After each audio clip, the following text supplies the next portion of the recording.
Hey there, my name's Old Mike from KFDI.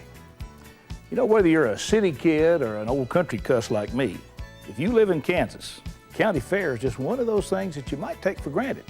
Happens every year, doesn't it? Well, the fact is, in the old days, the county fair was a lot different than it is now. In fact, if the crops weren't good that year, they just cancel the whole shebang. But I'm getting ahead of myself. Let's you and me sit down and talk about this county fair deal, because I hear you all are heading down to the old Cowtown Museum Sedgwick County Fair Education Day. See, county fairs in Kansas date back to the 1850s, when we were still just a territory, not even a full-fledged state. But by 1870, almost every county in Kansas sponsored an annual fair. Life was hard back then. Most everybody lived off the land, farming and ranching. But when fair time came, everybody got together. All the farm families, all the ranchers, and all the merchants and townspeople, just everybody. Sometimes there'd even be a politician or two from Topeka or even Washington, D.C. Well, heck, I read that in 1879, President Rutherford B. Hayes visited the Woodson County Fair in Neosho Falls. And oh yes, the county fair was big doings. 6,000 people attended Sedgwick County's very first fair in 1873. And at that time, there were only 5,000 people living in Sedgwick County. Everybody would dress his Sunday best.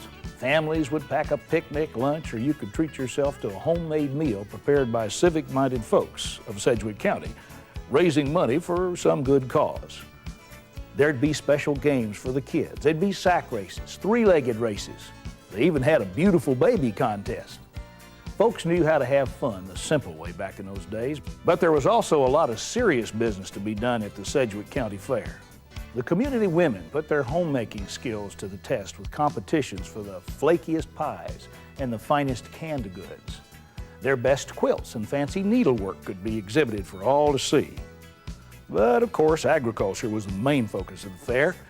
See, the men of Sedgwick County would display their prize horses, cattle, swine, and poultry. Commercial and private garden produce were exhibited and judged, as well as flowers and fruit. Marshall Murdoch, editor of the Wichita City Eagle in those days, touted these products to be the best in the state. Competition was fierce, and everybody wanted to prove that their animals and produce were the best in the county, and further, that Sedgwick County could outproduce all the other counties in the state. Fairgoers expected to learn all the latest farming methods at the fair. Manufacturers and merchants would come from near and far to display the newest tools and implements, view hybrids of wheat or corn or seeds for bigger and meatier tomatoes. New and improved breeds of livestock would also be exhibited. The county fair always brought business into the town where it was held, so the railroads would offer special rates to haul freight and livestock to the fair, and fairgoers would get a break in their ticket prices too. You see, the fair was an opportunity to attract new folks to come and settle here. And the good folks of Kansas and Sedgwick County wanted all of that. See, it seems that early on, Kansas was battling kind of a bad rap. Back in 1821, a government surveyor named Stephen Long returned from the Great Plains and called our region, quote, the Great American Desert, unquote.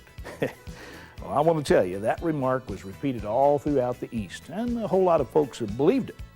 But Kansans wanted everybody to know that this was a pleasant and prosperous place to live. The Sedgwick County Fair was a celebration of progress, and in many ways, it's still the same today. The same and different, too. Today's Sedgwick County Fair is held each July in Cheney, Kansas. It's still a much anticipated event that attracts families from rural and urban neighborhoods. But these days, the Sedgwick County Fair is absolutely free. Heck, back in the old days, you had to pay as much as 15 cents just to get in. And they didn't even have indoor plumbing. Well, agriculture is still a very big part of things. They're still judging lambs and cattle and all kinds of livestock. But at today's Sedgwick County Fair, more than likely, it'll be someone your age exhibiting the prize animals.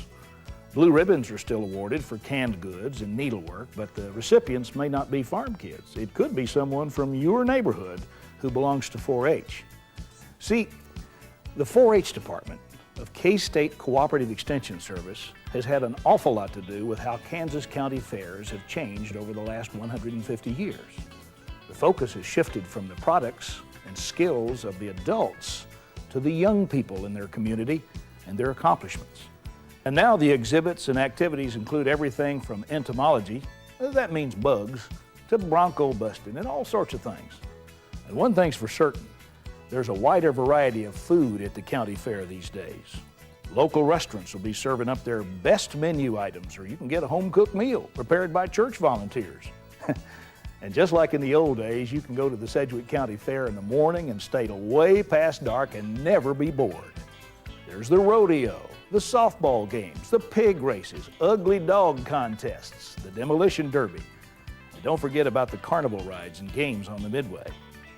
And on the grandstand, chances are you may find a big-time performer from Nashville or Hollywood or New York. Yep, the county fairs of Kansas have changed a bit since the 1800s, but it's still a time when people from the city and folks from the farm all come together and celebrate what's special about their little corner of Kansas. In a few weeks, your class will go to the old Sedgwick County Fair Education Day.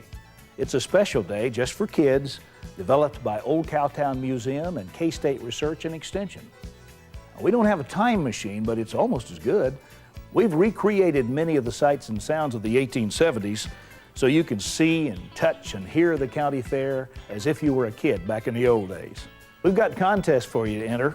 Who knows, maybe your class will win. The first year the museum held contests for kids, a boy from a 7th grade class won a baking contest.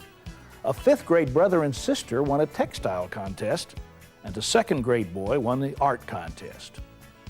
We do our judging a little bit differently too. Well, your teachers will explain that to you later. Now kids, once you get to the old Sedgwick County Fair, there'll be lots to see and do and learn. Maybe you'll even take part in a spelling bee or run a race. There'll be games that test your skill at throwing and tossing.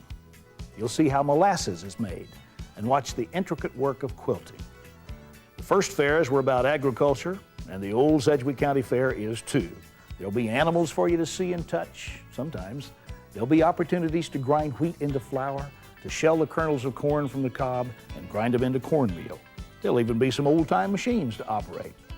So I tell you what, you have fun at the fair. Have some fun for me. Tell them old T-legged, toe-legged, B-legged, bow-legged, curly-headed P. Williker Mike sent you.